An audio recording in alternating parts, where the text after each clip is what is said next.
Aujourd'hui, nous allons parler du business plan. Le business plan est un outil vraiment nécessaire si vous vous lancez dans le business ou si vous voulez lever des fonds pour la croissance de votre entreprise.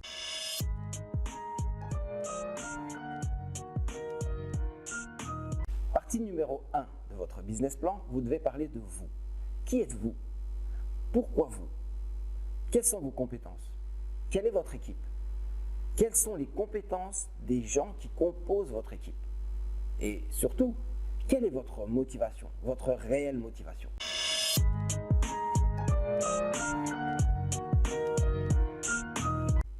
En deuxième partie, vous allez parler du marché. Quel est le marché? Quelle est la taille du marché? Y a-t-il des segments dans ce marché? Ça veut dire des niches ou d'autres parties du marché que vous pouvez attaquer ou d'autres parties du marché qui sont laissées à l'abandon. Quel est votre marché? Avez-vous étudié ce marché? Montrez que vous connaissez le marché, que vous avez étudié les chiffres de votre marché. Montrez qu'il y a aussi des barrières à l'entrée. Les barrières à l'entrée, ça peut être contraignant, mais c'est aussi une façon de dire que seuls vos atouts permettront d'entrer dans ce marché-là et que d'autres ne pourront pas vous prendre des parts de marché. Donc, définissez bien le marché et définissez la taille du marché et la demande pour ce marché, donc la demande que vous visez.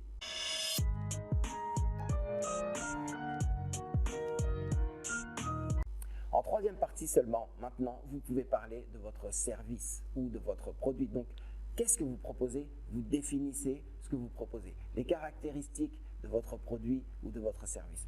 Définissez les caractéristiques. Elles peuvent être techniques, donc vous entrez dans le détail, vous montrez en quoi le produit ou le service est intéressant et comment vous l'avez développé. Et aussi à quelle étape vous êtes. Donc, quel est l'avancement pour votre produit? L'avez-vous testé? Quelles ont été les réponses par rapport à ce produit? L'avez-vous modifié pour vraiment répondre à un besoin spécifique? Donc, dites-le, parlez des caractéristiques et des avantages de votre produit ou de votre service. Parlez aussi des coûts. Qu'est-ce que ça vous coûte de faire ce produit ou ce service? Oui, ça vous permettra ensuite de définir les marges parce qu'en fonction du coût et du prix, vous pouvez voir à peu près à quel niveau de marge vous pouvez être. Et là maintenant, vous allez rentrer dans des détails sur la gestion, la stratégie.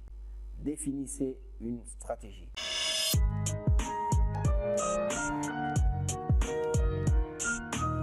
Maintenant que vous avez parlé de votre équipe et du marché que vous visez, mais aussi du produit que vous proposez, définissez maintenant votre stratégie. Parlez de la stratégie que vous allez adopter. Est-ce que vous allez vous baser sur une niche et comment vous allez faire pour atteindre vos clients? Est-ce que vous allez faire un marketing de masse? Quel est le marketing que vous allez utiliser? Quelle est la communication que vous allez utiliser pour pouvoir faire connaître vos produits et vos services? Mais aussi, qu'est-ce que vous visez à long terme? Comment vous vous voyez dans quelques mois et dans quelques années? Parlez de votre planning. Comment vous vous voyez dans quelques semaines et dans quelques mois et quels sont les objectifs que vous allez atteindre? Parlez aussi de vos outils juridiques. Qu'est-ce que vous allez utiliser? De vos outils techniques pour votre stratégie commerciale. Quelle stratégie commerciale vous allez utiliser? Sur quoi vous allez vous baser pour atteindre vos objectifs? Et maintenant, on arrive à l'étape qui fait peur à beaucoup de gens. Les données financières. Il faut savoir que le business plan, comme on l'a vu, il n'est pas composé que des données financières. Et les gens, souvent, sont rebutés à l'idée de faire un business plan parce qu'il va falloir faire des tableaux avec des chiffres. Bien sûr qu'il en faut.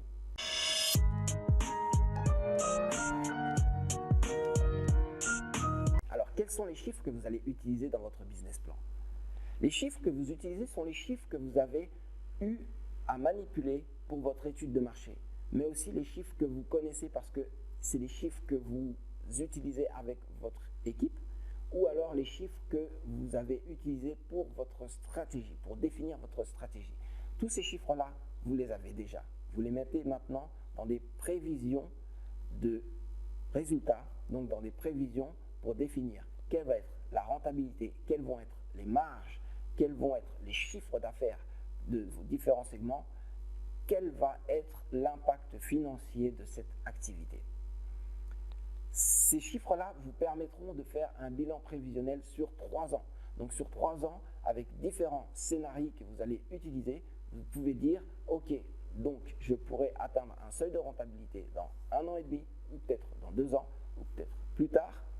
Mais dans tous les cas, vous démontrez que vous allez utiliser vos connaissances du marché et vos compétences pour faire de la marge. Donc, vous faites de la marge, donc la différence entre le chiffre d'affaires et les coûts de production. Parlez du seuil de rentabilité. C'est très important. Le seuil de rentabilité vous permet de savoir au bout de combien de temps vous pouvez arriver à gagner de l'argent. Utilisez plusieurs scénarios. C'est important de savoir que si vous êtes dans des cycles plutôt porteurs ou moins porteurs, vous allez pouvoir gérer l'activité et que cette activité-là va générer des chiffres qui vous permettent quand même d'atteindre vos objectifs. Parlez de votre trésorerie. La trésorerie, c'est aussi ce qui va déterminer les bailleurs de fonds à vous prêter de l'argent ou à vous confier leur argent, car ils verront que vous allez gérer la trésorerie selon un plan que vous avez établi. Vous complétez aussi avec quelques annexes.